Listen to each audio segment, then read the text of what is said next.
Yeah, it was a soft chicken taco. Actually, what I got was the cravings meal. It's like $5. It comes with a whole bunch of like different random stuff and yeah. Oh yeah, Ralph, I'm gonna mutilate your social media channels.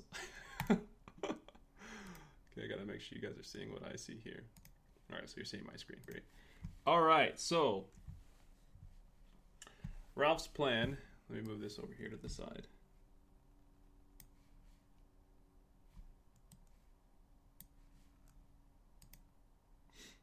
Ralph's plan. Okay, my social media plan by Ralph. When and why. The idea for my project is first to try it the traditional way with publishers. If that doesn't work, going self publishing would be the next step. So basically, this is my plan B. Now, I asked Ralph to send me this and prep for this live stream to help me understand what his goals are. So if you guys are going to be doing one of these critiques in the future, I would really hope that you do the same. It is super helpful for me to give the right kind of critique because if I know what you're about and what you're trying to accomplish, then I can actually effectively um, answer your questions or put you in the right direction because there's so many different types of marketing that it really is dependent on what your niche is or what you're trying to do. So Ralph's goal is my goal would be to fund a printed comic book and find an audience in Europe and North America. That's good. Plan. First, I would set up a page with a short and easy domain and publish my comic book for free. Great idea. Set up a Pinterest and publish artwork there with hashtags, my name, and the links to my page. Pinterest is a great website. Tons of great viewership. There's a lot of people on there. It is, of course, catered to a female audience for a lot of like that kind of marketing, like the Pinterest, like clothing and fabric and crafting. And there's a strong audience there. But that doesn't matter. There's still a healthy amount of people who are into like sharing artwork, of course, and I pull resources from there all the time from like reference work and stuff like that. So Pinterest is not something I'm super experienced with, but I can give you a few bits of advice to get started. Support and promote other people over social media and ask them to do the same for me. Yep, that's exactly right. That's what is it? What is it? What marketing is that? That is. I'll just call it networking for now. But influence marketing. Influence marketing is very powerful and important. That's something I will teach you all about very, very, very shortly. Let's see if you guys are saying anything in the chat real quick. I'm streaming myself at the moment, but watching this on my phone. Oh, okay. Nice. Cool, Ralph. I would like to use the following places and tools: Instagram for daily posts with interesting previews and behind the scenes stuff, Facebook for making announcements and showing complete artwork, streaming live around 3 days a week to show people how I work on pages and to interact with audience directly, also connecting with other streamers and get into their auto host list, sharing communities. Okay, that makes sense. Twitter to make connections with other professionals in the business, uploading how-to and speed drawing stuff on YouTube. Interesting. Yeah, so you got Instagram, Facebook, streaming, which I'm assuming, I think you're using Twitch. And then you got Twitter, and then YouTube. Cool, it's pretty strong. Important is that I connect all the platforms with each other. Yeah, synergy is important. We'll also talk about that. Also, social media places should direct to the homepage. Also, all platforms should be connected with my name and or the title of my comic book. For example, changing my Twitch and YouTube names. Yeah, okay, cool. So let's jump right into this. First things first, if your plan is to use the platforms you mentioned, let's take a look at those platforms. So let's go to Instagram and hunt down Ralph. Where is he at? There he is. Let's get that guy. All right, so first things first, Ralph Sin, comic artist working on my first creator-owned project. Okay. And then it's got the Facebook page. Now, question, is Facebook the main place you want to lead people to?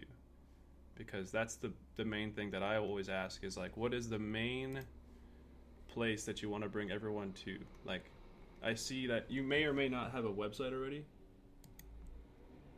I'm not sure if you have your own.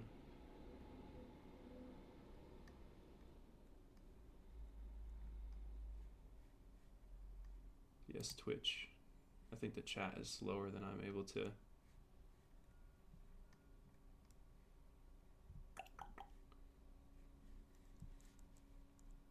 Ralph, if you're hearing this, can you do me a favor and answer through Facebook if possible? Because I'll get your messages a lot faster.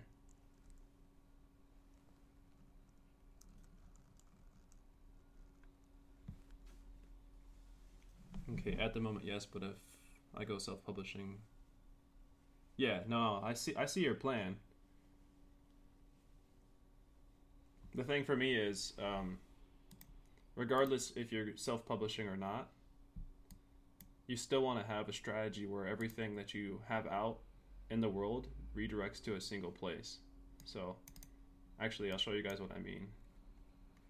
Give me just a sec here to increase the size of my self in the stream. Okay, let's go whoop like this. Okay. Let me grab something real fast.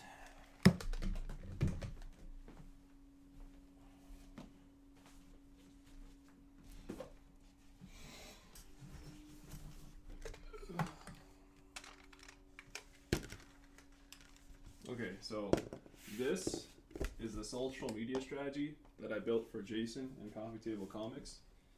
And I know it looks really crazy. I need to make a cleaner version of it like digital. But the idea is that it all relates back to a single source, and it's our true fan base. So like everything that we do, all of our channels, our mailing list, everything goes to the center. It's all redirecting to a single place. And basically what that means is we're promoting a singular idea or a very simple message, or we're trying to provide a very unified solution. And no matter what channel people go to, whether it's coffeetablecomics.com, whatever, all of our platforms are pointing to one single platform where they can get the best answer. Cool. Ralph is messaging me right now.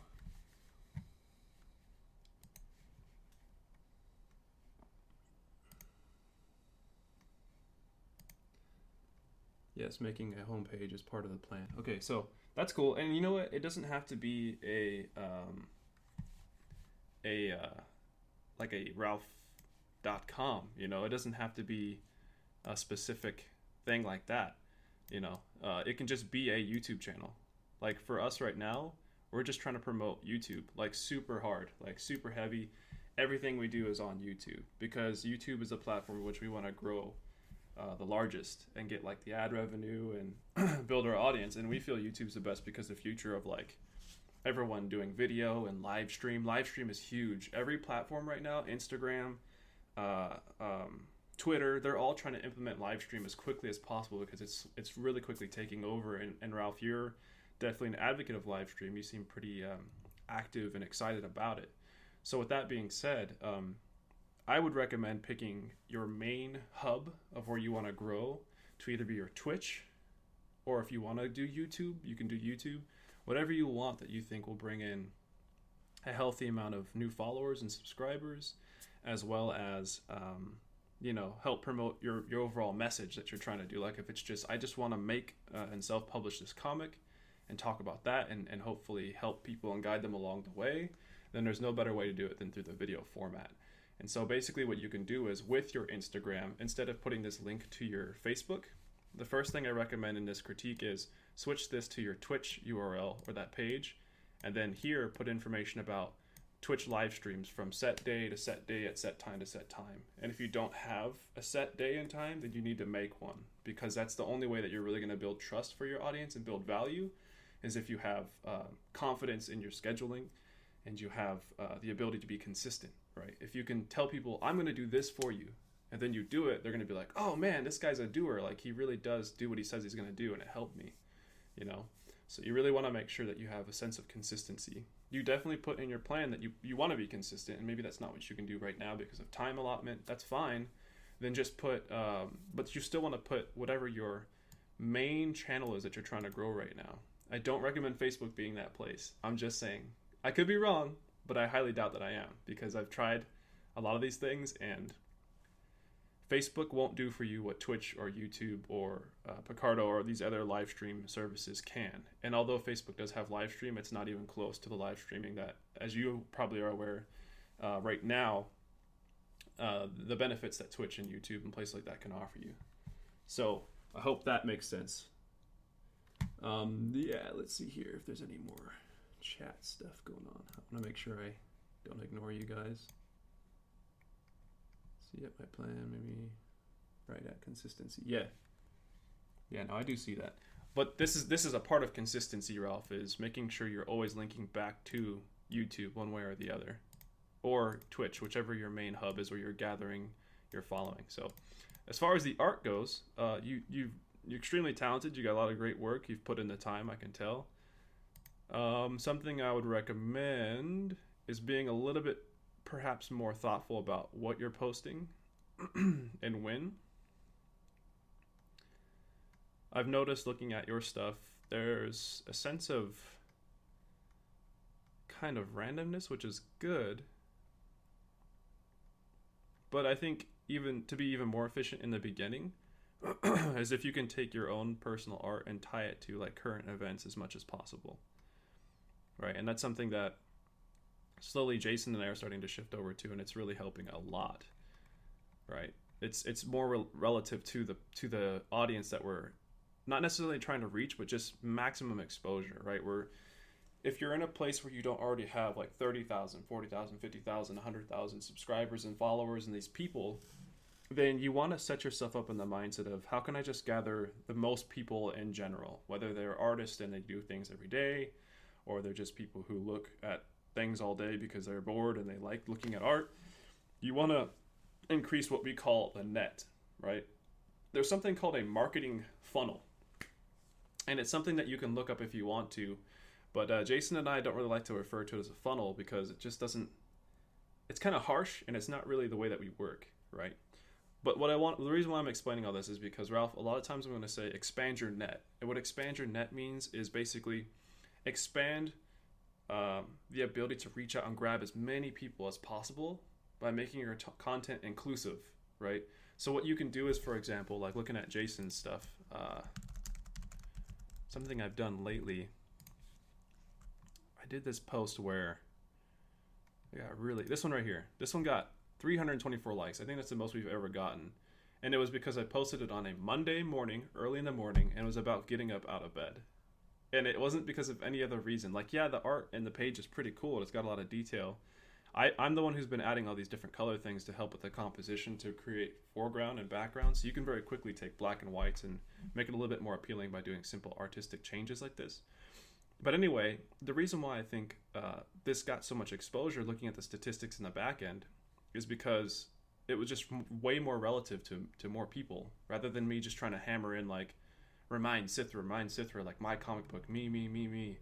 Follow our stuff, Coffee Table Comic stuff, follow Jason. But we made it more about everybody else. And as a result, more people are pulling in.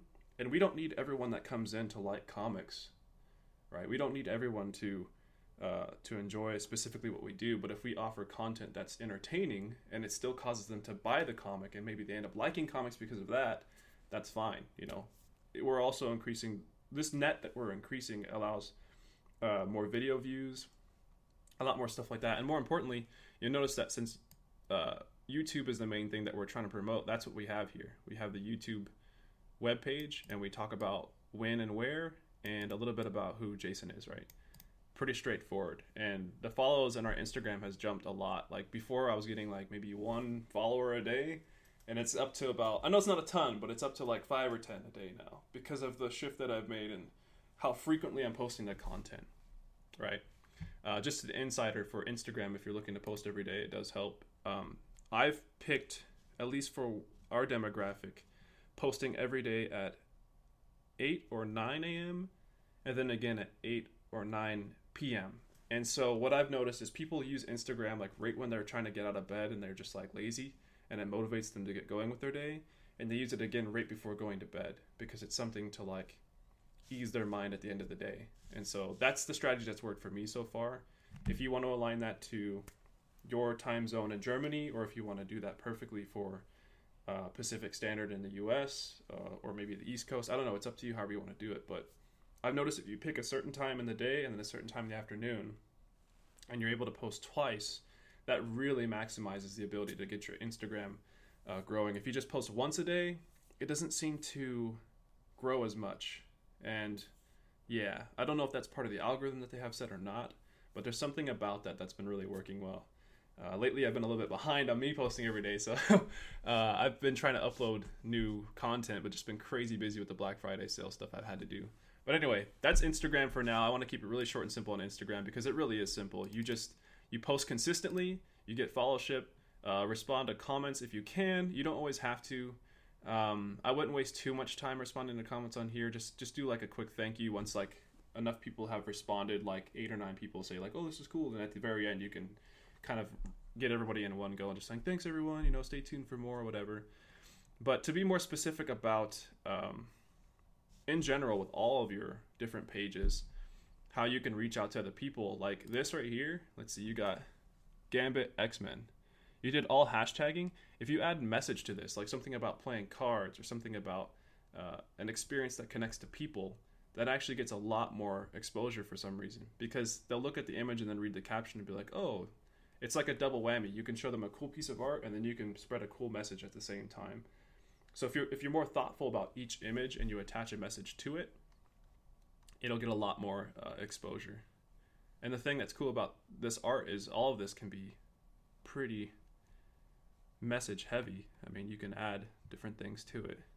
This one actually has a message. It looks like kind of in the panel.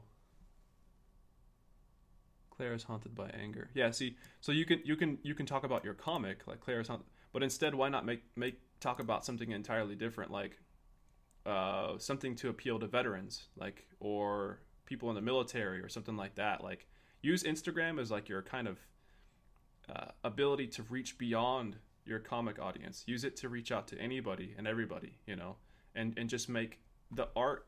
Take the art for what it is from a fresh perspective, not even involving your comic, and try to make a message from that, right? To me, this reminds me of like, I don't know, maybe like Veteran Day coming up or something like that. You can totally use that to your advantage to like hashtag to that and spread to a whole bunch of people. And suddenly you have this whole pool and you're expanding your net to an audience that may end up liking your comic simply because of this one character.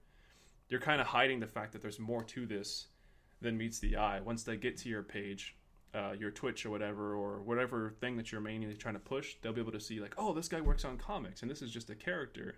How neat, and they can kind of buy into that. Hopefully that makes sense so far, everything that I'm saying.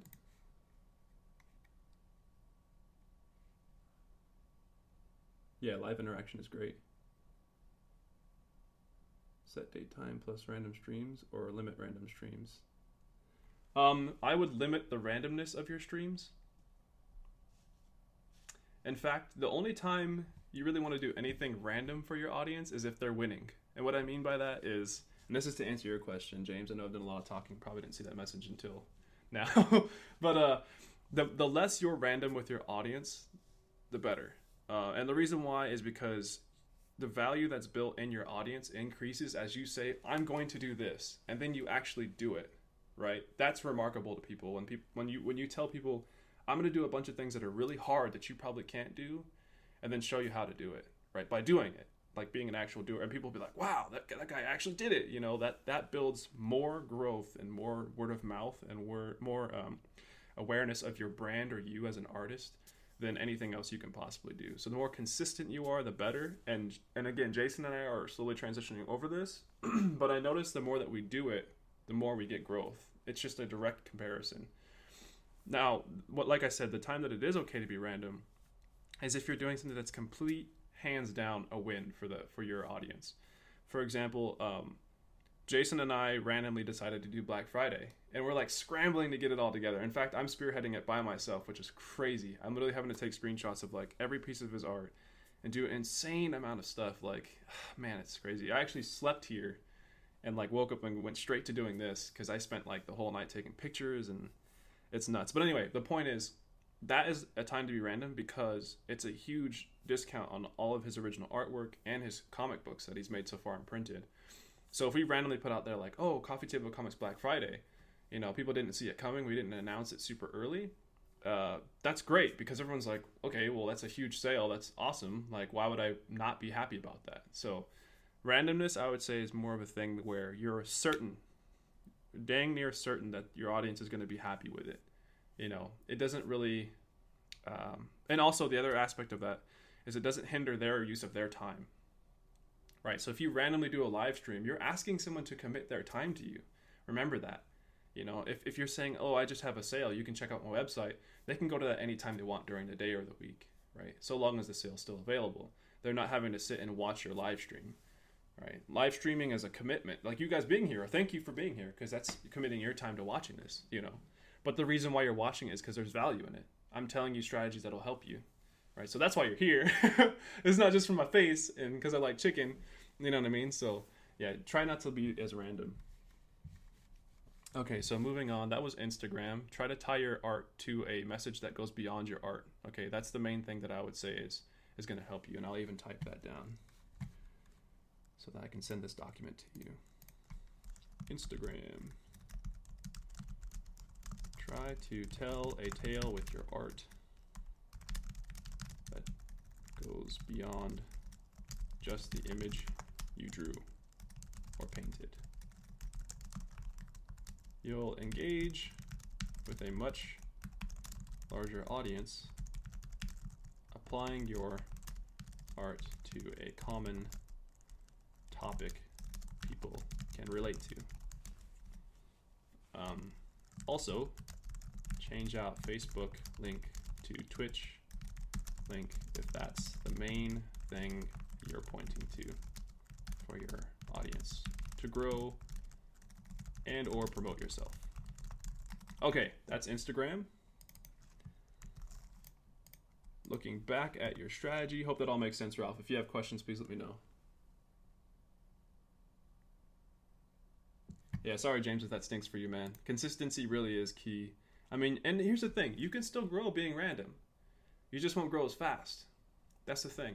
There's so many ways to do this thing. There's so many ways to market. And you might find a weird niche thing in which you are perfectly good at being random and people like your randomness, and therefore that's what you're known for, and you grow fast because of that, right? So you're consistently random, right? So it's one of those things where, like, whatever your focus is, like even with art, like if your focus is I want to do it my way and you just keep pushing, people are either going to like you or they're not, right? And therefore they're going to follow you or they're not.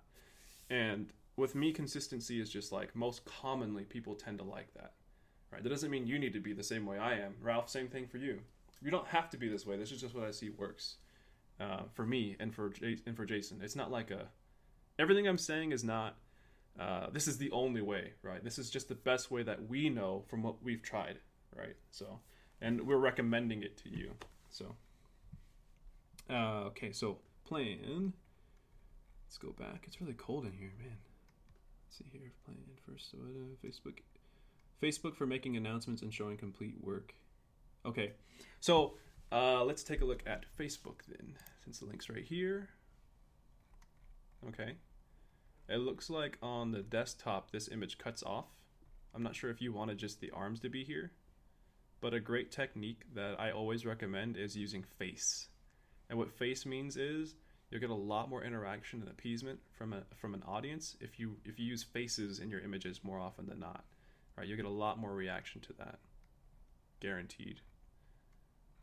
Yeah, so these all have faces. These are all good. This has a face, right? It's a profile shot of a dragon. So this one here, I would try to readjust and drag that down so the face shows, because the face will lead them to click the image and then they'll see that she's kind of doing this I'm cold, embracing her own self thing. So I'll put that in the list of things. Facebook. Don't forget to use face in your images. Faces get more interaction. Also be sure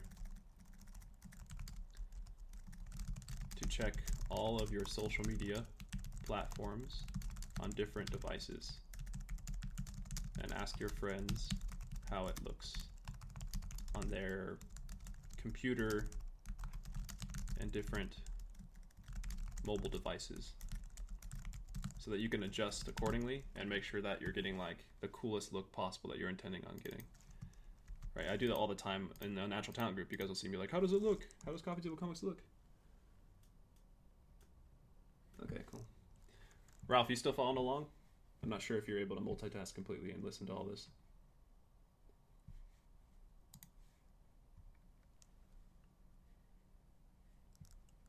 Hopefully. Okay. Anyway, Facebook. Make sure you use Face. Let's see. Cover images. People can see those. Yeah, this is a great image, man. This is so good. This is really what drew me to you. This style is just, it's nice. That's a nice one too. You got a lot of cool art. Yeah, so this is already of the quality where like you can get a lot of followers, that kind of stuff. And people do look through this. They do look at profile pictures and all your images and stuff. I would delete some of these, like these things, like this multiple. That annoys some people, I've noticed. I've actually had people literally message me like, "Hey man, you have a lot of the same art. Like you should get rid of that." I kid you not, it's really weird, but anyway, little inconsistencies like that, people will know. It's not a huge deal, it's not that big a deal, but I would keep it as clean as possible to where it's like the best experience. And I talked about this on a podcast I was in recently about the concierge experience. Like, think about each of your social media platforms as like someone walking into a store, into a shop, right? Or walking into like a cool art gallery. Like if someone walked in and they saw this on the wall, like 3 of these in a row, they'd be like, is that intentional or what's going on there? I don't really understand. So this is their walk through your gallery as they're scrolling through, right? Okay, they're discovering that you do live streams, you obviously do comics, you got a lot of cool different tributes to these different heroes, Gambit, Wonder Woman. Okay, you definitely stream. That's 2 different posts you did about streaming. Sexy Logan. Yeah, so yeah, your Facebook actually looks pretty good. Do you have a description? Artist, storyteller. What does this link go to? Your DeviantArt. See, you have your social media channels all pointing to different places when you want them all to be pointing to one place, right? So you have like an arm, right? I don't know if you guys can see this. You have like your arm. This is your Facebook, your Instagram, your Pinterest, your YouTube, your what else did you put? You said something else that you wanted. Your Twitter, right? Your Twitter. So you got all these different little platforms here, but it's all trickling down to connect to the body, which is your Twitch channel, right? Twitch is it sounds like is the main place you really want to do stuff. Then you should make everything point to Twitch and explain in a very subtle way why they should go to Twitch, right? Like if I'm on Instagram, hey, I post daily art on Instagram. Also, if you want, check out my live stream on Twitch, where I break down and explain exactly how I make my comics, or I talk about more in-depth stuff. You should definitely check that out. So you don't want to miss out, kind of thing. Put them in a position where they're like, man, there's more, right? There's more value, and same thing. Pinterest, if you're doing like little tutorial art and stuff like that. Hey, by the way, I also do Twitch and record and do live streams. It's really awesome. PM me or something, you can even do contests and all of these things, like on Pinterest and Twitch and Instagram and all these places, or sorry, not Twitch, but all of the fingers of your strategy. You can say, hey, the person who pins this post, whoever if I get 100 comments or something, or if I get so many views or so many things, I'll announce a winner of something like an original piece of art on my Twitch channel. So that now gives the incentive to share your content that's on your Instagram or your Facebook or whatever different outreach channel that you have. And when people are growing those, you can reward them on Twitch. So now they're becoming advocates of your work, right? They're spreading your stuff, and then they're saying, hey, now I have a chance to win. I'll also check out his Twitch channel to see if I won or not. So you're giving all these different pieces of value and reason for people to do things and driving them to think, man, I can get a lot of cool stuff from this guy because he's really nice and he's always handing things out basically through these different channels. But then you get to benefit by people coming to your Twitch, right? Where they can donate to you and do different things like that. So I hope that makes sense as well. And let me know what you guys think of that as far as that strategy. You really want to have these little social media channels in your mind, which each of these can be a powerhouse. Each of these can be like your main hub if you want them to. But for you, Ralph, it sounds like Twitch is the main one. And I could be wrong, but let me know. And if that changes, I'm more than happy to readdress this advice, because there are different things that you want to do to promote things. But live stream, if you're promoting a live stream, I've found that being consistent and ahead of yourself. Like, I know that I'm going to live stream on this day at this time. That's going to help you develop strategies to create competitions on your different Facebook and Pinterest and Twitter and stuff like that. That'll lead people to the Twitch, because you can't lead people to something if you're not sure of it. It's hard to lead people to something and build value if you don't know when the next one's going to be or what time, right? So, I very well probably will go to your Twitch, and you're way more organized than I'm making it sound, and then I put my foot in my mouth. But anyway, understand that you want to link all of your channels to the main place you want people to go, right? Okay, so what else do we got?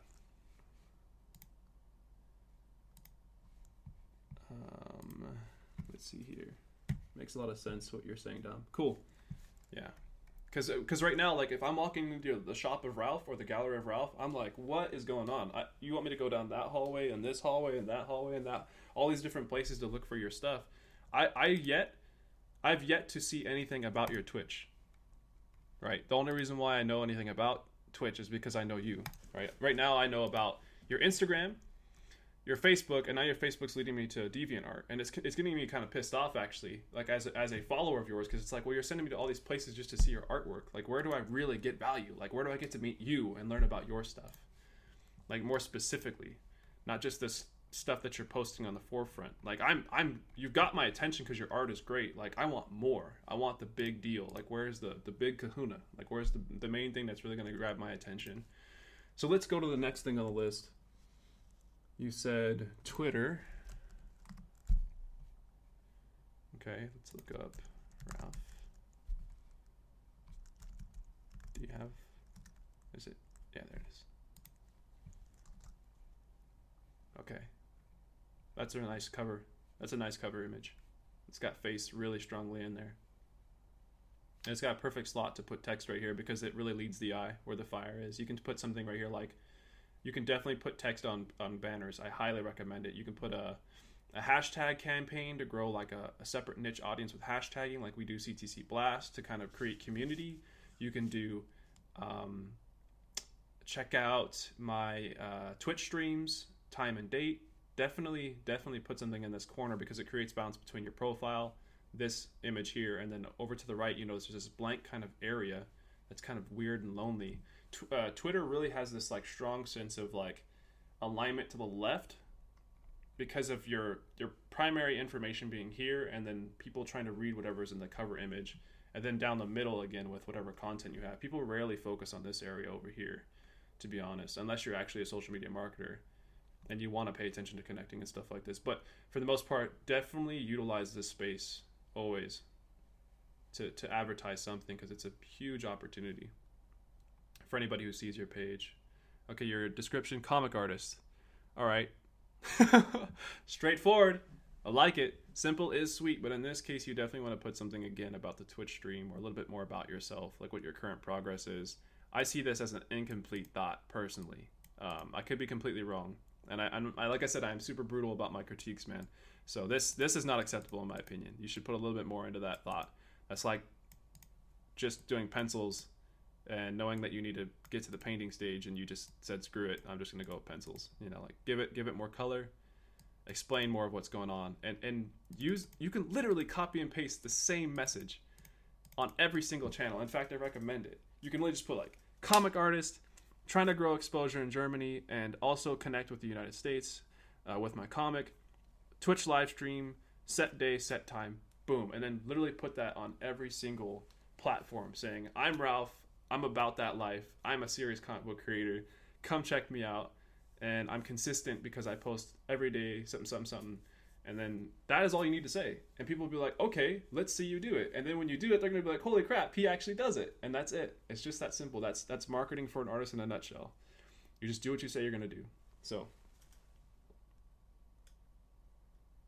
yeah, text on banners is super huge. Definitely utilize it. It doesn't seem spammy.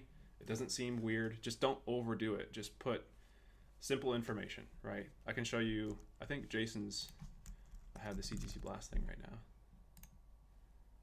Yeah, see right here. Hashtag CTC Blast. Loud and proud, nice and big. Right? Huge underutilized thing that a lot of people don't use. And this has actually helped us grow, looking at the back end of things statistically. I wish this was different. Even his description could be a little bit better pointing to YouTube. That's something I will talk to him about and fix later. The good thing about you is you have the power because you can control everything. You get to just do it, right? A lot of times I like to pass things by Jason to get his opinion first because I'm a very thoughtful person in terms of I don't like just changing things on people, especially if it doesn't fully belong to me. But you have full control, creative control, man. So definitely be thoughtful about those kinds of things. As far as the content on here, the profile picture cuts the head off. I would figure out a way to readjust this image to pull down a little bit. I swear to you, it makes a huge difference. And in fact, if you literally just had it only go to about the leg length right there, that would actually help you get the resizing fixed. Just as a square. You don't need to see the whole leg. I know you want to show off your art, but people will click this if you make it more appealing. If you cut the head off, they're going to be like, what? I don't, it looks a little unprofessional. You have a lot of photos in here. That's great.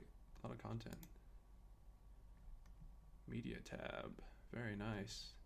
Yeah, cool. So you have the same consistent art on the channels. That's good because what that tells me is you're being thoughtful about spreading the same piece of art and utilizing it across multiple channels, which is good. Good job on that. And you've also shared our live stream. Thanks, Ralf. Let's see here. Scroll back up. Tweets and replies. How are you doing on your conversations? Nice job. Yeah, you're a beast on Twitter, man. I will give you that. You do a really good job. For everybody else who's watching this, Twitter is an excellent place to meet fellow artists and professionals. I mean, you can jump into any conversation and just, start talking, provide value there. Twitter is an excellent place to grow relationships with people, whether they're artists who can get you to a higher place or just become a fan of yours. I mean, really just going through and searching I don't know, let's see what Chris Oatley's up to today. Chris Oatley's a former Disney visual developer, and he's always posting interesting things. Get free Oatley Academy postcards before. Okay, so if I were to log into my Art of Isaac or even just Jason's thing and share this, right? I can share this information. What I'm essentially doing is taking everyone that's in my audience, or Jason's audience in this case that I'm in control of, and saying, hey, you should also check this out, right? And if I add my own creative pitch to it, like, hey, this is the unique reason why I think you guys should check it out, everyone on my Twitter page is now going to see that and be like, oh, I'll check it out too, which then shows Chris, because if I tag and put at Chris Oatley when I do it, he's going to be like, wow, like Jason Brubaker and Dom, because I have a relationship with Chris too, we just talked on the phone the other day, help share my thing. So now he knows that we shared his stuff, and he's going to want to return the favor later on. If you keep building up these kudos with people, that really is helpful. Anyway, yeah, so Twitter is, I can definitely go into this more to teach you guys about Twitter, but overall, Ralf, specifically towards you, what you can do better is just make it a little bit more inviting with your description. Put something about your Twitch here, and continue to cross promote, which means you're taking the same piece of art and posting it on multiple different channels at the same time. When you do so, try to create the message a little bit more unique for each place though, right? So, and this is something I can do better too, and I'm always trying to remind myself, is not to rush. Just in the same way that I said, take your art and tell a story that's not just about your comic, but just about that single piece of art. Create a unique experience. Try to make it catered to Twitter, Instagram, and Facebook as individual places, right? Facebook, I'd say, is more of a place where people want to talk to their friends and family. So if you make the post more about friends and family type storytelling and type vibe, that's going to get a lot more engagement. Instagram is more about like what's trending, what's new, what's colorful, what's really, it's about the art because it's an image-based platform. It's very specific about the immediate interaction. Like, am I going to like this and check out their page, or am I just going to keep scrolling? You really have to catch their eye. So make the image more appealing and get rid of any text that's on the image or anything like that. Really make it pop. And when you do make a description on the Instagram page, try to make it that cherry on top that really sells them. Make it kind of funny or a niche thing that they can relate to, like I did with that post about Vana and Dino sleeping on the ground and do I have to get up yet? And I posted it on a Monday morning, right, where everyone doesn't want to get up. Things like that. For Twitter, it's a very social place, right? It's a very conversative, or if that's even a word, it's a very talkative platform, right? It's all about talking. So that is the one place you can get away with putting text on images, right? That is the one place where you can really get away with kind of bending the rules when it comes to sharing your artwork. and try to figure out ways to take your artwork into Twitter and help solve problems for people. Because Twitter, as you've probably known, Ralph, is a place where you can reach out and start a conversation, and it ends in a place where it's like, wow, I built a stronger relationship with this person, and now we can potentially earn followership or just benefit from knowing each other in the art realm. So I would take the art in a question format with Twitter, like, what do you guys think about this? Or check out this latest thing I've been working on. Is there any way that I can help explain how I did it, or something like that? And Pinterest is kind of similar, right? Where you're posting content for the intention of getting something back, but instead of just getting responses back that make you feel good, like, you kind of want to create a system where it's like, I posted this content for the purpose of asking the question if people need help solving a problem. And then when they respond, I'm going to solve that problem, right? So Twitter is like a loud box. You have a projector, like a megaphone going, hey guys, I just did this thing. If you want to know how I did it, check it out. And then when they go to check it out, you actually are solving that problem indeed. And that's going to get a lot of viral sharing and stuff like that. Jason and I plan on doing that like crazy come January with our new theme setup. So let's see what you guys are talking about. Yeah, never cut off a pick at a joint. Cut it off mid-limb instead. Yeah. Yeah. James, I completely agree with the never cut off mid-limb. Like, I would do it like at the calf or at the thigh, not at the joint. Yeah, correct. 100% agree. Because it creates like a weird... I don't know how to explain it on an artistic level, but I agree with James. That's a good point. Definitely cut it like not at the joint. Yeah. So yeah, Twitter. It's like a megaphone. Reach out and solve people's problems. It's the best place to do so. Really keep an eye on if you're really burned out on art and you just need to connect and engage to kind of get your spirits up. This is the best way to use that time instead of going on YouTube and watching random stuff or watching a movie or cartoons or playing video games. This isn't towards you, Ralph. This is just generally speaking. Go on Twitter. Read people's conversations. See how you can jump in and get involved. See if any of your insights can really help people. And you'd be amazed at the amount of growth that you can get from that. And you actually have a good amount of followership here. It's starting to grow, which is great. Anyway, moving along, we've got Twitter upload how to and speed drawing on YouTube.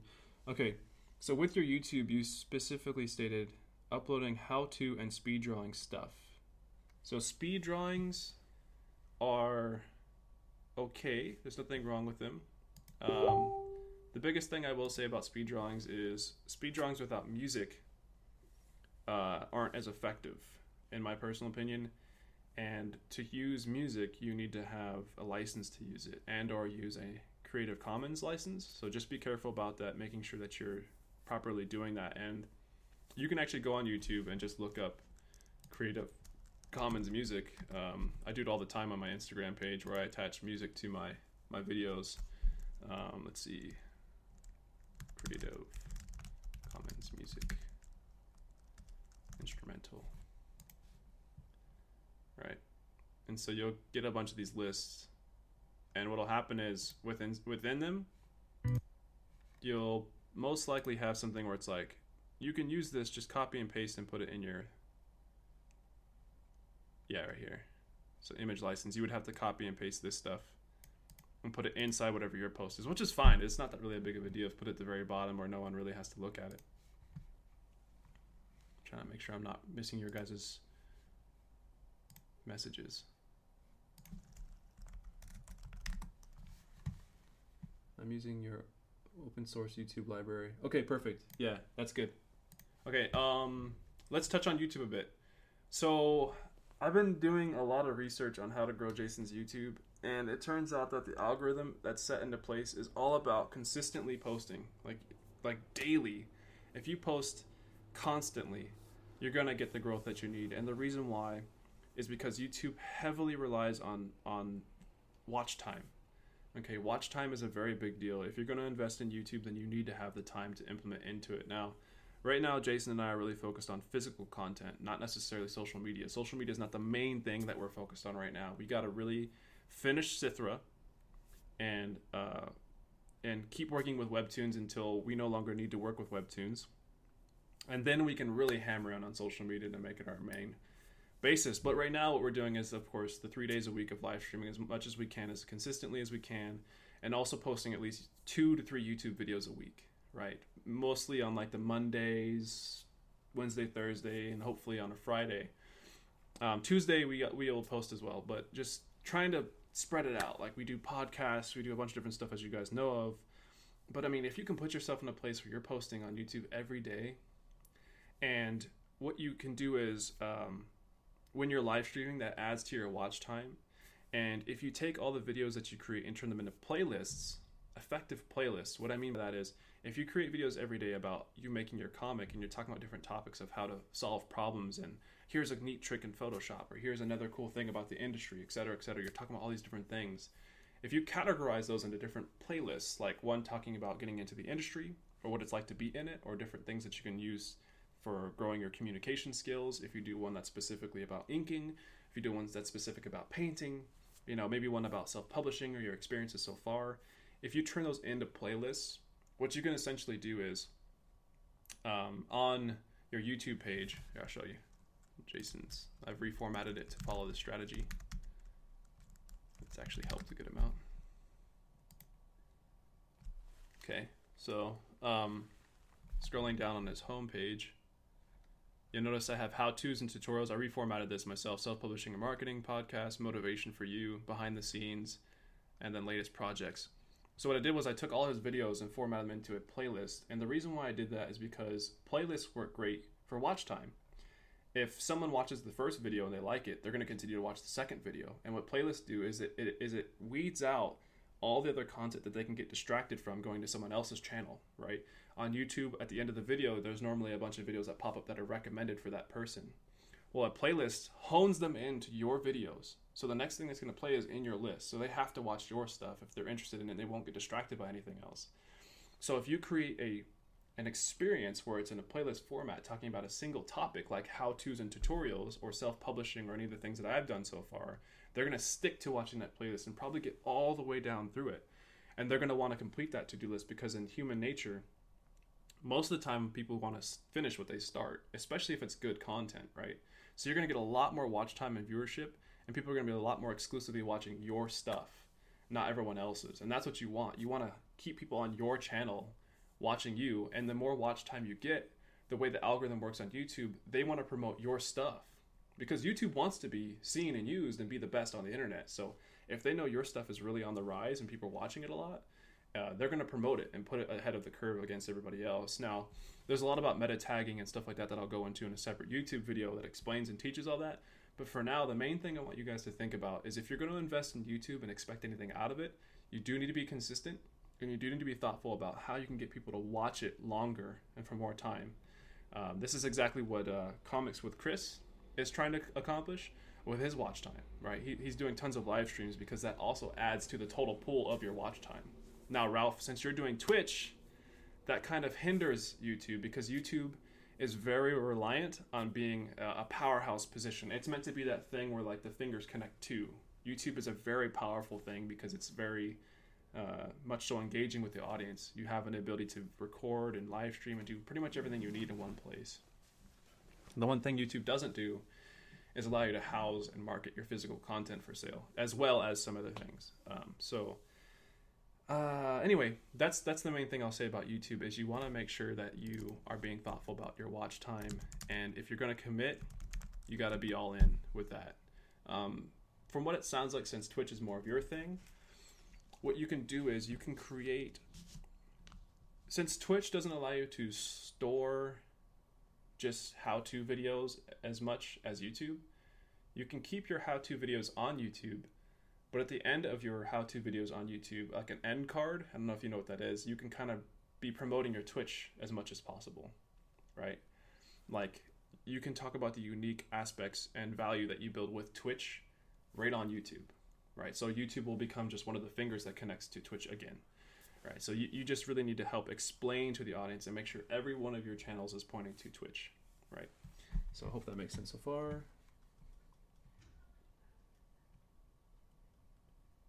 Cool. Yeah, you attract binge watchers. Gregory. Oh, hey. What's up, Greg? Turning. Okay, yeah. So moving along. Is this you, Ralph? Best YouTube profile I've ever seen. I don't think this is. Huh. Yeah, it makes sense if it isn't that well developed since it's not your main focus. Okay, so that's YouTube. Let's look at Twitch. See if I can find you really quick. Got somebody message me. Okay, I have to come back to that later. Okay. Let's see. I don't know what that is. Ralph.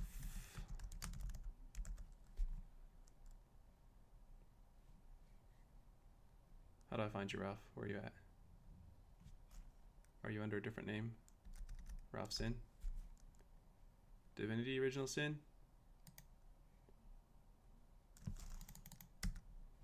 Ralph, how do I find you? Help me.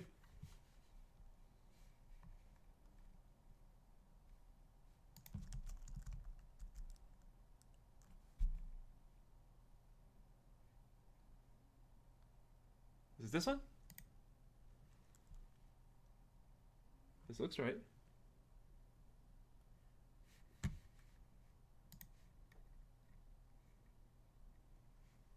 I'm not using my real name on Twitch. Have to change that. Okay. Well,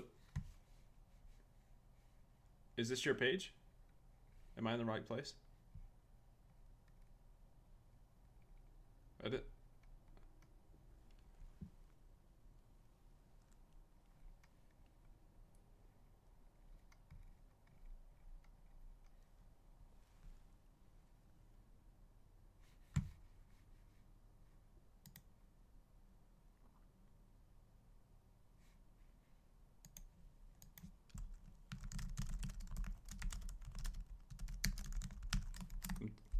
Messaging Ralph to ask him what the link is to. Oh, there it goes. Cool, thanks. Oh, that's right. It's the T3F3 Fury, I think. Okay, let's pull that up. Yes. Ralph's Twitch. Here we go. Oh, you're live. Hey TSM fans, I wanted to make you aware of the cool tech Geico offers. ID cards, emergency like roadside Inception right service, now. and you can even submit a claim, all from your Geico mobile app. Yo. Russell, what are you doing? Okay. Winged beast. Oh, I got him. So let's take a look here. Alright, your banner's cutting off your dragon's face again. Cutoffs are not good. And right off the bat, you can also utilize the right side of the banner to explain immediately, like, this is my channel, welcome, time and place, consistency, check it out. Nice, man. Good work. See, this is great. More people should be watching this. This is good. I want to watch this, but too bad. I'm doing a critique instead. Pre-order at your local comic with this diamond code. Okay, so this thing right here, this pre-order, that should go up here to not interfere with your live stream. And also, that's the first thing I look at is this, because everything else on the page is very neutral in color. The saturation and these oranges and reds and this cool blue, these nice colors here, like, this is what my eyes drawn to immediately. I'm like, whoa, that's a sweet picture. And like the dragon is literally like its neck is leading to this corner. It's perfect for putting a message. Okay, so do you normally just draw and kind of focus on that and not really talk too much?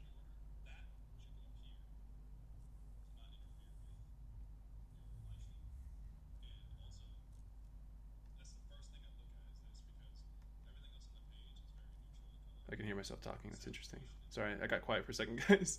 Okay. Okay, got the drawing comics, hashtag comics, hashtag digital, stream creative. Okay, nice. You got a good amount of views. Share.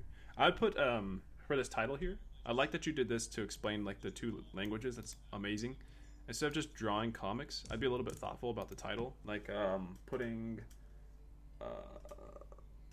like maybe the title of the name of the comic, like drawing so-and-so name of comic, and then you can put like a dash, learn my techniques, or try to create a message that really builds value again for the people that are watching. Like, it's not just about them watching you work. There's a reason why they should watch you work. Like, there's something unique that you do, like lasso tool expert or something. I don't know, like, I know it sounds corny, but you'd be surprised the number of people that would be like, wow, he really is good at the lasso tool, and come in and watch it just for that reason. Let's see, donate. I like that you just have this text, support me, over the top. Publish work, my Twitter, my Facebook, publish work, my DeviantArt. That's actually, at first I was going to say it looks unprofessional, but I kind of like it. It has a certain kind of funny niche to it. Right. So that's cool. I see that you have on your Twitch, everything goes full circle. So you took your arm and the fingers that are attached to it, and you're recircling and repurposing that work to come full circle again. That's perfect. That's something that I was going to recommend doing, is let people see all these different things. How's it going? Doing a live stream critique of Ralph's social media channels. Do you want to say hi to everybody? Sweet. Yeah. Cool. What's going on, man? Hey, John. Okay, let's see if I can pull up. Hello. Good. It's Hey, guys. it's just a handful of guys right now. It's funny because Ralph is actually live streaming while I'm live streaming, which is it's like Inception right now. Double live stream. Yeah. Most of the time I talk, just now listening to you. I'm not. It's my real name on Twitch. Cool. So yeah, I did figure out how live stream works and everything. I'm using it finally. Good. Yeah, it's pretty cool. But anyway, so yeah, Ralph, good job repurposing all the content that I was talking about to come full circle again, like I talked about with your marketing strategy. So yeah, I'm just trying to teach him. Yeah. I've been trying to teach to everyone that's watching, just really taking all of your individual channels that you have, your ones that you're not mainly focused on growing, but using that to grow a primary channel. So in this case, Ralph, it's your Twitch. So that's the main bit of advice I have for you. I can go in a lot more in depth on how to use every single one of these things, but for now, think about marketing strategy. Think about the concierge experience, Ralph. When someone walks into this gallery that is your social media, what is that experience going to look like? Like, how are they going to feel walking into it from every angle? Whether they discover you from Instagram, Pinterest, Twitter, whatever thing first, like, how easy is it for them to find out that you do Twitch, and that's your thing that you're really trying to grow right now? And from that, you're really trying to grow the comic, right? Talk about that as much as possible, maximize that message, and make it really imperative that the reason why they should check it out is because they can learn. They can gain something from it. All right, so with that, I'm going to conclude the critique. I totally want to go like way more in depth and dissect more about it, but I don't have all the time to do that right now. What I will do for the next hour is just open up to Q&A. For anybody who has questions or maybe they missed some stuff, I'm more than happy to go back and explain. In the meantime, I'm just going to watch Ralph do his beautiful work and just wait for questions to pour in. So. Hi, Jason. Yeah. So, Ralph, do you have any questions? Do you have any comments, concerns, things like that? Is there anything that I didn't cover that you feel like I should have covered? Like hashtagging, stuff like that. Do you want me to go over that? Or does anyone have any particular social media questions?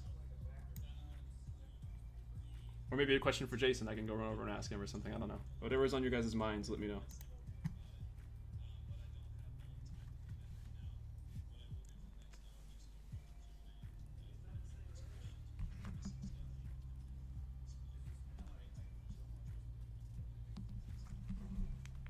No problem.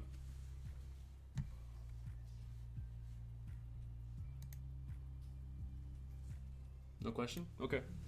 Does it help? Does it make sense what you need to do? Do you feel like what I'm saying will cause more growth or help with your Twitch? Or is that in fact the main thing you're trying to grow right now? You know, stuff like that. Because I want to make sure that I'm actually directly answering your strategy that you're interested in.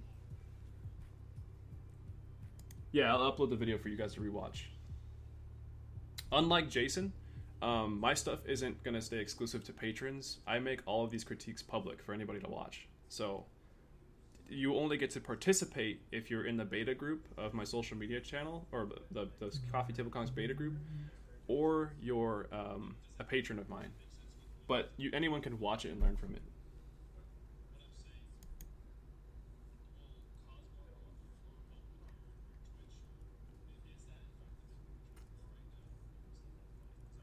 Yeah, so I'm more than happy to come back again, Ralph, perhaps after the changes have been made, or if you want me to write down a more specific list of like checklist things for you to do to kind of get yourself going. And I'd love to check up with you as time goes on to ask like, what has changed? Has it helped? Have you noticed a difference? And give you even more specific advice just on a personal level. It doesn't have to be during live stream. Like you can just message me and be like, hey, you know, I'm struggling in this area, help me out. And trust me, I know it's super hard to balance doing art and social media. It's not easy to do it all alone. That's specifically why I'm taking the time to do these critiques, is to help in this instance where it's hard to balance it all by yourself. So I missed the first hour, so not sure what was covered, but tagging and other meta info for YouTube is clearly important. What are the top, let's say, 5 critical things we need to know? Okay. Yeah, critical things we need to know about YouTube tagging. I can definitely go over that real quick. Not a problem. All right, let's see here. Let's just jump right into Jason's stuff, because he has a lot more going on than I do. Videos. So this thing is called TubeBuddy, this little thing that I'm using here. You guys should definitely download it if you haven't already. It helps a lot. I'm not going to go into it right now. I'll make a separate video for it. Or in fact, you can just YouTube search TubeBuddy, T-U-B, TubeBuddy, and there's just endless amounts of things that save tons of time on there that help out. Oh, this is actually my... Okay, that's fine. I'll just use mine for example. Okay, so let's look at the efficient artist stuff. Okay. So, the algorithm with YouTube, aside from watch time being something that's really going to help you, the title of what you do really, really, really matters. What are the top 5 all-around points for YouTube in general? Yeah, I'm just going to do that, just like general. It's not just going to be tagging. Top 5 points in general are you want to create playlists with your content as much as possible to create the amount of time people spend watching your content, right? You definitely want to ensure that people are sticking to your stuff and not trickling off to the side. And if you tag properly, that's exactly what will happen. Now you see here on my channel, because the way that I tag things, my stuff shows up. Aside from what's being promoted to go above me, it'll keep linking back to my content. If you don't tag properly, it'll jump over to other people's stuff instead of yours. And you don't want that, because you want to keep people watching your stuff. So watch time is imperative. You get more growth because YouTube will promote your stuff if you have watch time, right? So views and subscribers and stuff like that matter a lot, because that's a direct correlation between your watch time. If you have 1,000 subscribers, every time you post a video, theoretically 1,000 people are going to watch your video, and that's that much more watch time, right? And it just stacks and compounds on itself. YouTube wants more viewership. YouTube wants more watch time, because YouTube's mindset is if we have the main priority being watch time, that means more people in the world are on YouTube watching it, right? And that makes them more money for advertising. So anyway, think about watch time. One of the main things that can help you with this watch time are, everyone here knows, I say this all the time, about IC, which is a concept of entertain, convince, converse, educate, and did I say entertain already? Oh, inspire. I was the inspire. Sorry. So there's these 5 things, Greg. I'm pretty sure I haven't explained this to you yet, but basically it's, if you do these 5 techniques, then your video will be something that people will want to watch, right? If it's inspiring, if it educates people in one way or another, if it's entertaining because you create your own unique kind of aspect to it, whether it's humorous or maybe you are really like a factoid type person that teaches people about random stuff that's cool. Convince is just like, you're really, really convincing people that what you're saying is true and it's something they should believe too. And converse is you're getting people talking. You're asking a lot of questions during the video. You're getting people really to engage with you by flipping them on their head and saying, this is something you've probably never seen before. What do you think? You know, really being thoughtful about your videos before you make them by going through this checklist of these 5 points is really going to help you out. And I do plan on making a YouTube video about the concept of IC and teaching people how to use it most effectively very soon. But anyway, that's about making the content good quality, right? Sharing it is a whole nother aspect. And the main thing that people will say is your biggest breadwinners are going to be like the 15, 30-minute, and about an hour-long videos. You kind of want to stagger these different types of videos to get your watch time up. So I recommend making anything that's like how-to tutorial around like the 10 to 15-minute mark. And normally I would say like make it like short, like 5 minutes, but the only reason why I make my videos 5 minutes is because I do things in a series and it's specific to a playlist. I'm purposely making a playlist ahead of time. I'm not just making a bunch of random stuff and then figuring out how I can put it together. My mindset is I want to teach micro education, which means it's short, concise videos that teach information in little power-packed videos. And so I'm a little bit weird in the market right now because what I'm doing is different than everybody else. Most people will take a single topic, a single video, and just make it one longer educational video that goes over everything in one video. I believe in chopping that up and putting it into a playlist so it's easier for people to digest and they don't feel like they have to watch the whole video in one sitting. Now, at the same time, having someone watch a 15-minute video, if it's good and they want to watch it, that's 15 minutes of watch time, and that's great. You know, I would say the 30 minutes to an hour are more like the podcast type stuff. You can get away with having longer videos the more you interact with other people, right? If it's just you talking to a camera for a long time, you're not going to be able to keep people's attention. I probably lost people watching this live stream right now because all I'm doing is talking to a camera. But I'm also talking to you guys, so. But it's very easy to just like drown people out. Now, when Jason came in the room, it's like all of a sudden all the attention got grabbed because it's like, oh, there's another person in there. That kind of livened things up. So it's the same concept. The longer videos need to have interaction with somebody else and more than just you talking to really keep people's attention. So that's something to keep in mind. So if you're going to make longer videos, basically have more than just yourself in the video to keep it entertaining. More ideas than just your ideas. All right, so the last thing I would say about the tagging and all that kind of stuff, definitely steal from other people. TubeBuddy helps you do that. So for example, if someone else teaches social media stuff, I'll go on here and I'll put how to, or best social media advice for artists. Okay, and then I'll find whatever is really popular, social media tips for artists. This one has 127,000. That's probably the biggest one. So I'll click on that. I'm gonna pause it for now, and then I'll look at tags. TubeBuddy helps me steal these person's tags, so I can see exactly what they used and utilize that stuff, right? That's like it totally lets me see what they use so that I know how to learn from that. So the main things, these little green things here, they own those tags, which means when anybody searches these particular words, they're gonna be that number on the list. So if someone types in Michael Cuff, I think that's how you say his name, he'll be the second thing on the list. Art career, he'll be the second thing on the list. That's pretty powerful. Academy of Art, he'll be the 9th video that shows up in the list, right? So you basically are putting these tags and consistently using them in your videos to spread a single message to grow ownership. And you gain ownership of these tags and these searches based on your views, based on your watch time, right? YouTube will record you as being the go-to person for those things. So if you're using the same tags consistently and it really does match your video, then YouTube's going to reward you for putting you higher on the list in that platform, right? Because this has so many views, because he has this number of subscribers, that's helping him move up in the ladder, right? So he used a lot of hashtags. I recommend using about 20. There is a thing that can happen where if you use too many, you actually get, it actually lowers your chances of growing. There is a limitation that you want to have. But yeah, TubeBuddy's cool because you can just click copy tags and it literally copies all the tags and you can just paste them later. You can also look at stats. You can look at how much money that the person has earned from just this video alone. There's different tools and stuff that you can use. Anyway, TubeBuddy's really awesome for that though. You can just literally steal people's tags and learn from what they did, right? So something I do often as a social media marketer is I look at what other people do and then just take from them, just like artists do with art, you know? I look at, okay, he has art career. I want to try to steal ownership of that from him, right? I want to steal ownership from that. So I'll keep using art career on my stuff and build up and build up and build up my viewership and my watch time by live streaming and stuff. And hopefully I'll be able to exceed him and show up higher than he does, right? But I want to make sure I'm using tags that actually apply to my video, right? Let's look at my tags, okay? Mine, I don't use a whole lot. I don't need to, right? I don't think it's necessary to use all of these because look, out of all these he used, he only got like 2 of them to really grow. Whoever did this wasn't very thoughtful about the tagging. They just put in a bunch of stuff.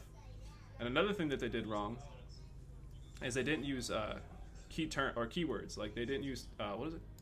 Key tails? Some tail? I forgot the term, but it's basically a compound tag, which means you're using more than one word in the tag. Now I admittedly could have used more single word tags for sure, but what most often people don't just search in YouTube like art, right? What people search is more specific to what they're trying to accomplish. So if they want to get better at time management, art marketing, growing an audience, these different things, the closer you get to typing in your tag exactly what the person tags, it's going to show your video first. right? So despite this person having like the number 2 here or 9 on the list, if I put the tag Academy of Art University's tips for building your art career on social media into my tag, I would show up much closer to him than most other people if they search this exact term, even if they had more users and subscribers than I do. He would still show up ahead of me because he has more views and subscribers and the actual title, which is this is the most important thing. This is what gets scraped first by YouTube, and then meta tagging. But I would show up much closer in that list if that people searched exactly for that.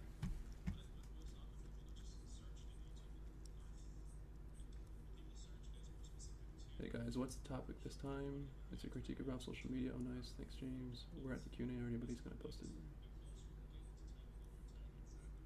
Yeah, exactly. You can post what people are using. You wanna quickly research before you post things. What's everyone else doing in that same kind of realm, and learn from them. So what I did with here, this whole thing is about artist efficiency. So you'll notice that what I did was to ensure that if somebody catches on to at least one of these videos, they're gonna end up watching all the other videos because I consistently use the efficient artist, the efficient artist, the efficient artist, the efficient artist. Every time someone types in anything that has to do with efficiency or art, this is likely to show up, right? And then I use other keywords like connection, motivation, passion, introduction. These are words that I found doing my research that often show up when people search for art stuff. A lot of artists struggle with motivation and passion and concentration and distraction and all these things. So I picked the terms that are most common, right? And I put them directly in the title. So when people search, hopefully my stuff will pop up first, right? Or high enough in the list where people can start learning who I am and I can get my viewership up. Another thing, YouTube, your thumbnails are extremely important. Keeping them very saturated and popping out, because everything in YouTube is very white background. If you use neutral colors and flat stuff like this, it doesn't really stick out. It's kind of, it doesn't really do much for the eye. Using these kind of popped out saturated colors, people are like, whoa, what's that? I want to check that out. It really draws the eye. And really using consistency in your images helps a lot too, to make sure that someone knows they're in the right place. They're coming back to the right guy. They're not confused, right? So consistency is very important across your channel. To use your face, right? Face, I mentioned face with Ralf. All right, saturated colors on your thumbnails, as well as including faces as much as possible, will really get people to interact. Okay, let's look at another example of tagging. Okay, here I use time management again, see? And the other thing about your tagging is the ones that you want to be the most relevant, you want to put first, right? Because when YouTube scrapes through your tags, someone searches your stuff, it's going to go in this order from start to finish. And it actually puts points on these things to where it's like, whatever you put first is going to be the thing that, like, if I put connection last and someone's searching specifically for connection, and my intention with this video is to teach about time management, art marketing, and growing an audience, right? If someone searches for connection, there's going to be a lot of other things that show up if they put their connection tag ahead of mine. If we have the same amount of views and followers and all that stuff, if someone put connection further ahead, that would actually beat me out, right? But I'm not anticipating someone searching specifically connection. I'm intentionally trying to reach those people who are looking for time management, art marketing, growing your audience, social media for artists, getting noticed, stuff like that. That's what I'm searching for, and I put that consistently on every single one of these videos in the playlist, so that my odds are a lot higher of someone finding this specific playlist and watching the full series. And in each video I talk about, like, please go back to the beginning if you didn't see the very first video, etc., etc. So, but anyway, your title of your video is very important. You want to make sure that you're really being thoughtful about, is it something that someone would actually type in and search for? And if you're having trouble thinking about that, then search for it yourself. Pretend you're that person, right? Artist efficiency. Now, mind you, these aren't live videos yet, so I probably won't show up. Okay. This is what shows up, guys. Now, surely I can beat out some of this stuff. Some of it. This has 42 views.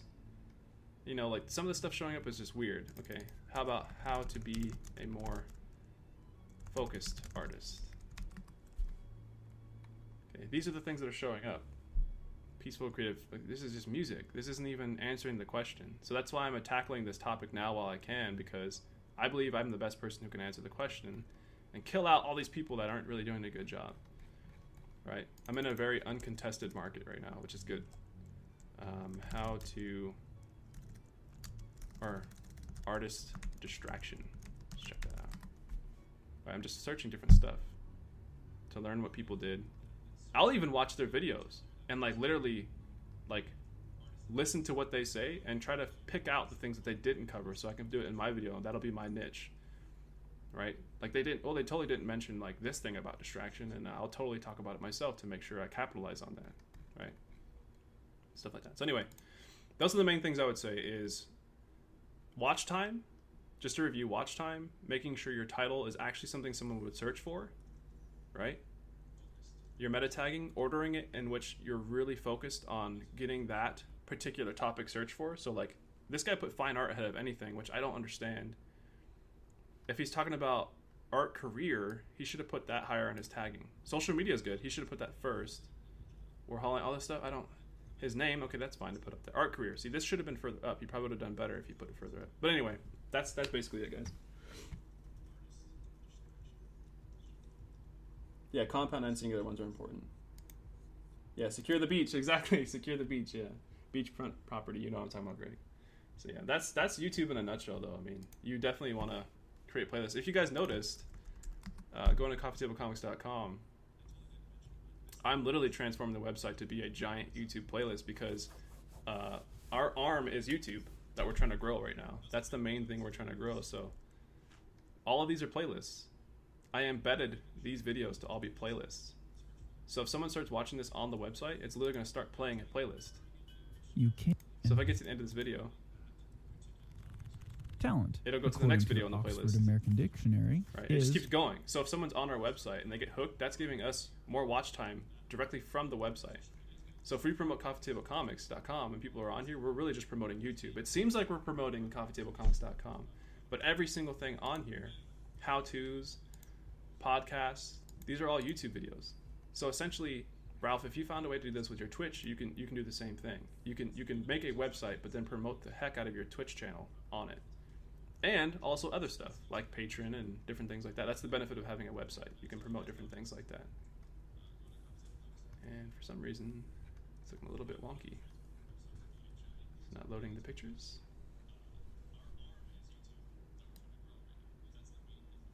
Huh. I might have to fix this later. Oh, there it goes. I just need to load. Okay, cool. Anyway.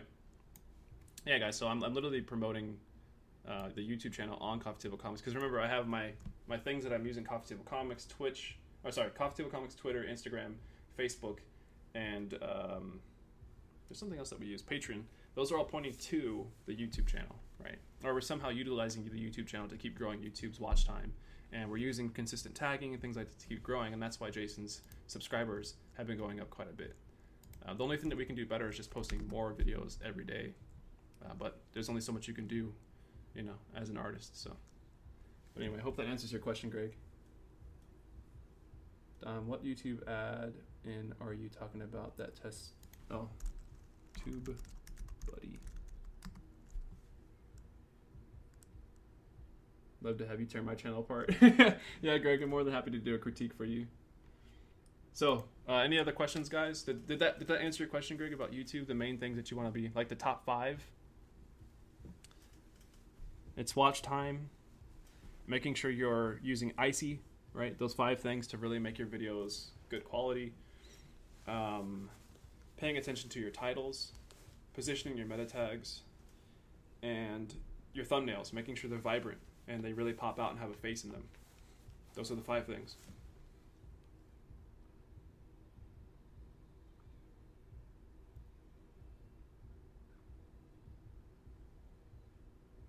Cool. I've got about 30 minutes left, guys. Any other questions? At all?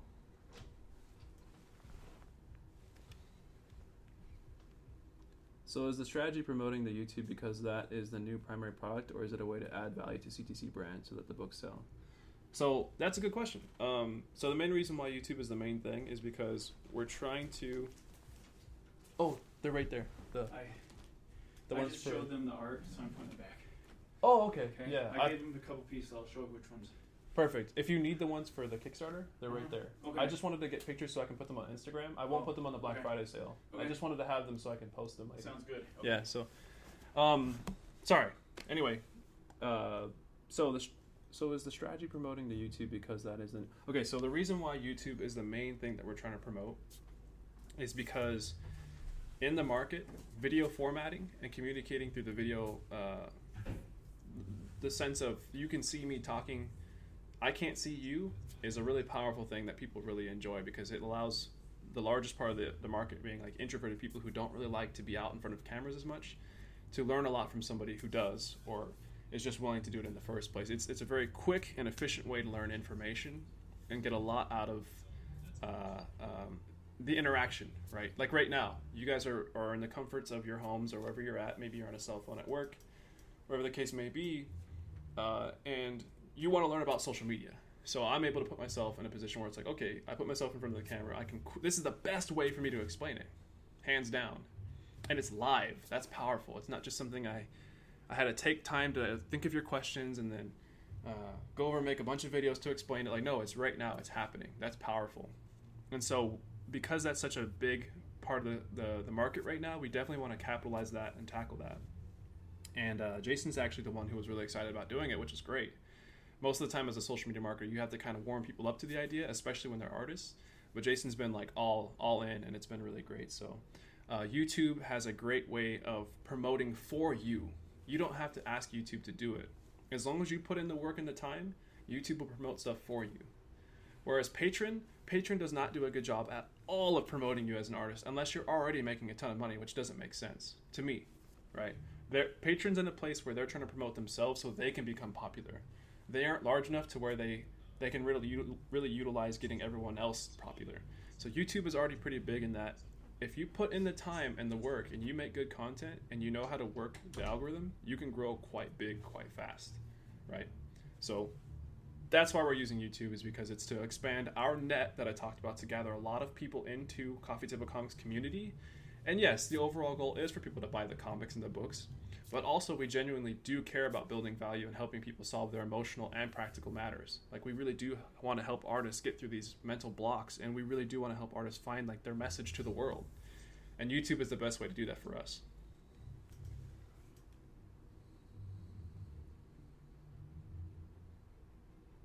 Oh yeah, for sure, Greg, no problem. I love sharing knowledge, man. That's what it's all about. That's totally the future. It's not just the future of our success. It's the future for any artist who's serious about being on their own and making enough money to survive. It's their future too. Like, building value and sharing is the way of the future. And anyone who's like really holding tight to all of their stuff and afraid is going to get left behind in the clouds, man, or in the smoke. Well, we'll be in the clouds, yeah, having a good time celebrating. So I hope that answers your question about why we're doing YouTube. It's just that it's the perfect way for us to work because we want to put in the work and we want to get rewarded for it. We don't want to have to pay for, we don't pay for any advertising. Everything's organic in our growth. And that's a big goal of mine. I'm all about SEO, search engine optimization, or what I like to call social engagement optimization. I don't want to have to pay to be promoted. I want all of the followers to be followers because they chose, not because we just like clickbaited them and stuff like that. So. Thanks, James. I appreciate it. So we got 20 minutes to go? Yeah, not a problem, James. Appreciate your time. Appreciate you being here, man. Have a good day.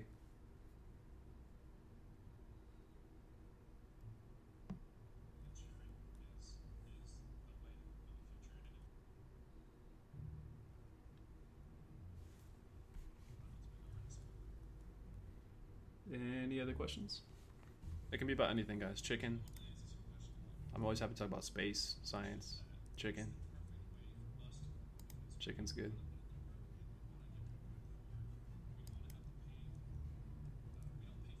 Ralph, that's looking really good, by the way. Nice lines, man. It's clean.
Oh man, Ralph, I love that song. I can hear it in the background. Is that Aphex Twin? I think it's Ghost in the Shell theme song. Yep. That's a dope song. Okay.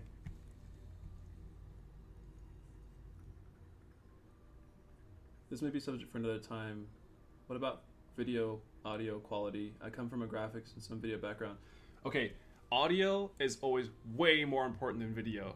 If you sound bad, that is way worse than looking bad, in my opinion. That's why I bought this mic well before upgrading my camera. I'm using just a standard HP 1080p webcam thing. It was like $50, $60 at like a Office Max. Audio is way more important than visual, in my opinion, when it comes to making videos. So is it a dumb question to say, does it matter?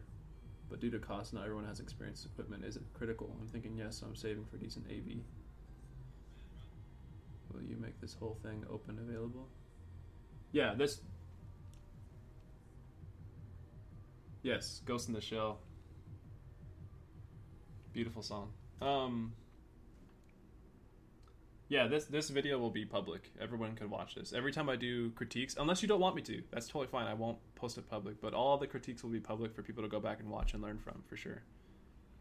Yeah, I want people to learn about social media as much as possible. I'm not trying to hoard like people into a little circle and like take their money, and like I want everyone to know how this all works and expose it. It's better for the market. Helping me help them helps me back, if that makes any sense. Like, it totally helps spread the message. So the only thing that I'd say critical is audio. You want to have decent audio, man. Yeah, decent audio. If you don't sound good, like, it totally affects things in a really, really profound way.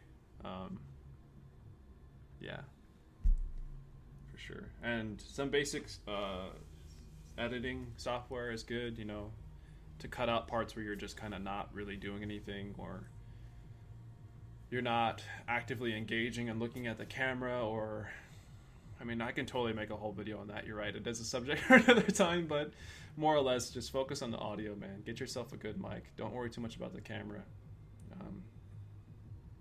And just try to get one that's good enough to at least record 720, because 720 is like, it's still in the realm of like high definition, and it helps with like the glitching out, like stuff and stuff like that. So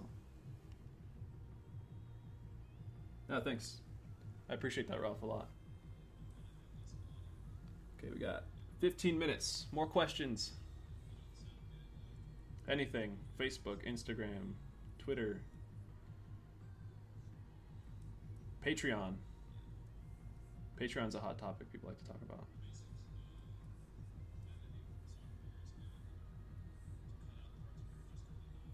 Totally loving that song in the background, Ralph. It's so good. I'm going to listen to that after the stream's over, and I have to take a bunch more pictures of Jason's work. It's beautiful. Love that song.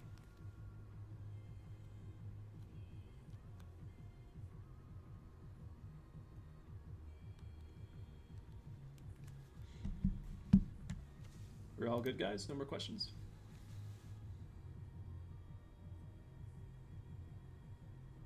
Alright, well, what I'll do is I'll leave this stream running for the next 15 minutes while I just work on some other stuff. And if you guys change your minds, I'll actively keep an eye on the screen to make sure I don't miss it. Okay? What's a good time to start Patreon? When is a good time to start Patreon? A good time to... That is such a good question, Ralph. Yes, thank you for that. A good time to start Patreon is when you're confident in yourself about what you want to do for the world. Do you really want to make a comic? Right? Do you really like doing critiques of people's artwork? Do you really like doing fan art? Do you really want to paint portraits of people's faces twice a month to ensure that you're getting paid a short-term amount of money? Right? Don't do it for the reason... Yeah, I can go over this the schedule and frequency requirement as well. The minimum requirement. So don't do it because of money. Right? I will tell everyone that Patreon is about short-term money. Making a physical product like a comic book is long-term money. Long-term money doesn't get you paid anytime soon, which is why it's called long-term. Short-term money does get you paid relatively quickly. The way that you make short-term money is by offering services, right? It's not about you being by yourself in an office reading your comic. It's about going out and engaging with people like this and talking to them and solving their problems with services. So you want to start using Patreon when you know there's specific services that you can offer that you don't mind offering. It doesn't pain you, and if it does pain you, the money's worth it at least, right? For me to do these social media critiques, I'm actually surprised at how much I do like them. I didn't think I would, but I do, and so it's something that I'm really happy about, and I want to continue to do them. This is my very first one, and that's great. I also offer direct advice. There's 2 people that can fill a slot. Right now I already have 2 people in. What else do I offer?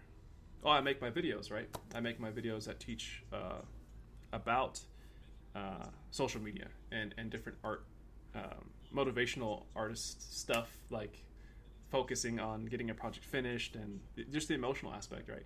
So the thing that's interesting though is why I feel I'm ready for a patron isn't because like I have a bunch of content yet, because I don't have a huge amount of content just yet. But what I am doing is I'm utilizing the content that I'm making for my end goal to be a part of my service.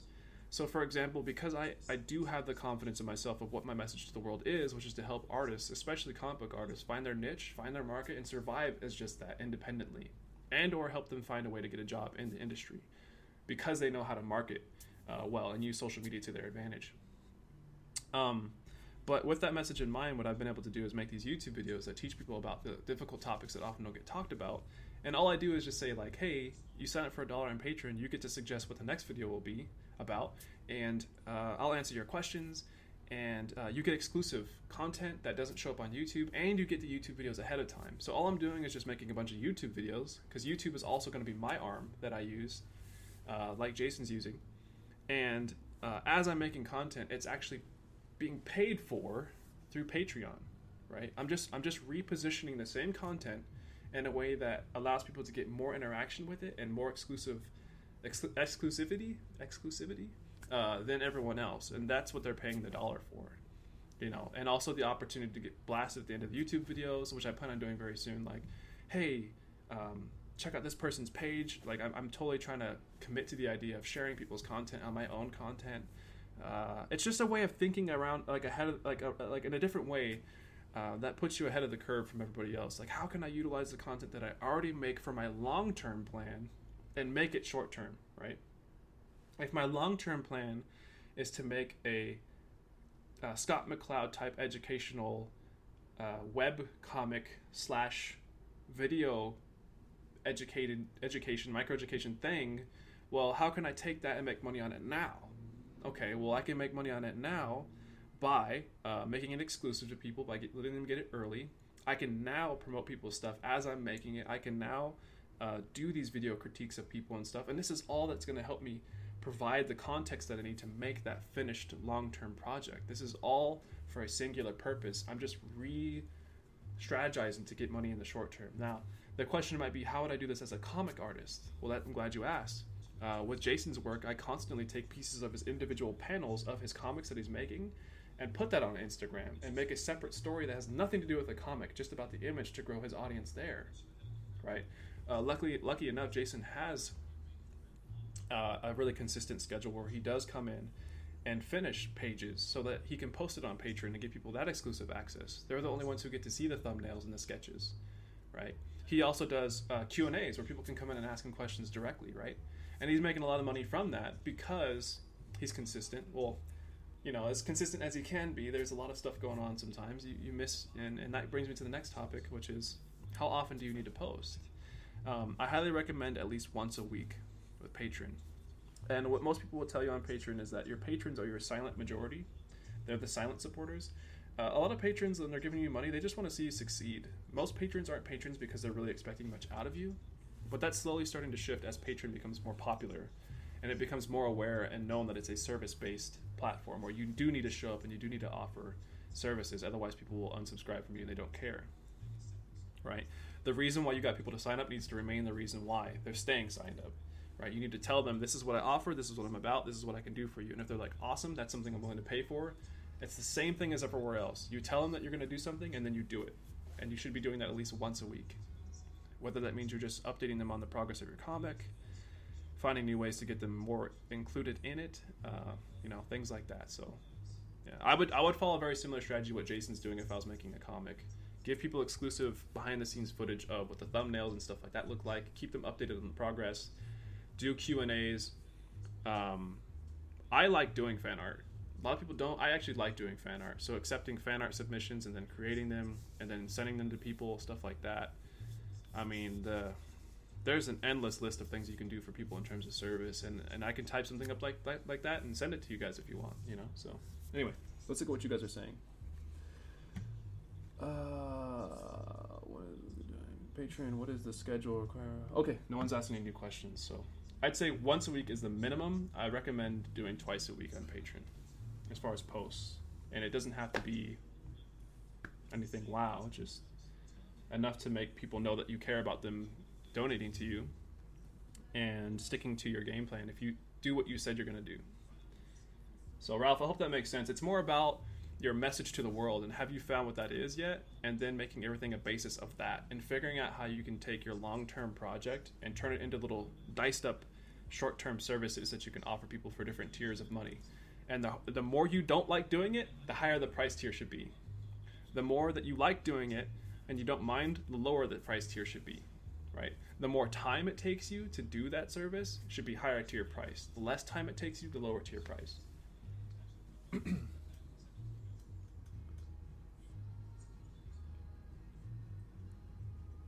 think we're out of time, but another very important subject for another Q&A or standalone video on the basic core difference in value for the various social media sites. Yeah, I do actually, Greg. I'm glad you asked. I don't know if you mind me calling you Greg. Hopefully that's okay. I plan on making my next playlist after I finish this efficient artist one is literally taking every social media channel and dissecting it like crazy and specifically explaining it for artists and how they can utilize it. So stay tuned for that in the months ahead. It's going to be awesome. It's going to be awesome, man. So I think with the artist efficiency and then the content strategy type videos, it's really going to help a lot. So yeah, stay tuned for that one. I will be going over that.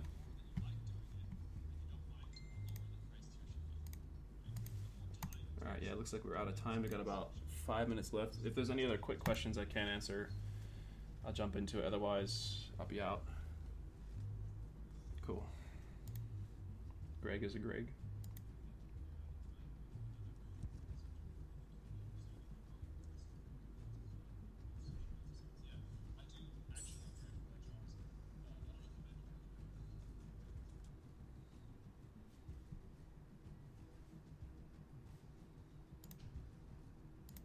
All right, just a few minutes left.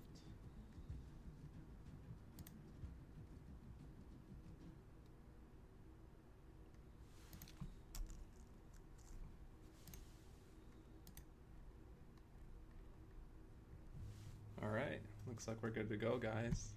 Ralph, I really, really, really appreciate you letting me critique your work, man. It's been really fun. I plan on doing this again very soon.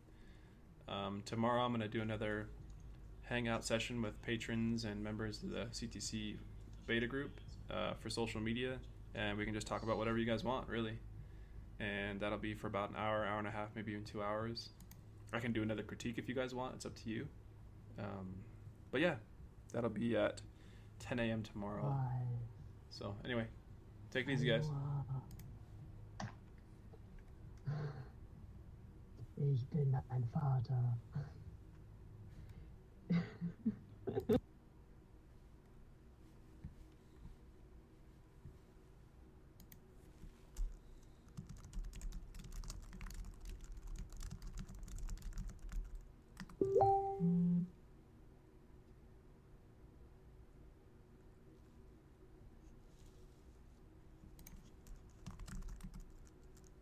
You might want to make templates for graphics for the various media sites. That's a good idea.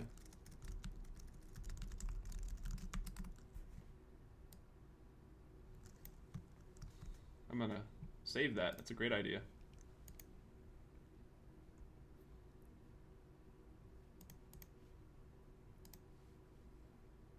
Alright guys, I'm out of here. I'm stopping the stream. Thanks so much for hanging out. Take it easy. I will see some of you tomorrow, hopefully. Alright, peace.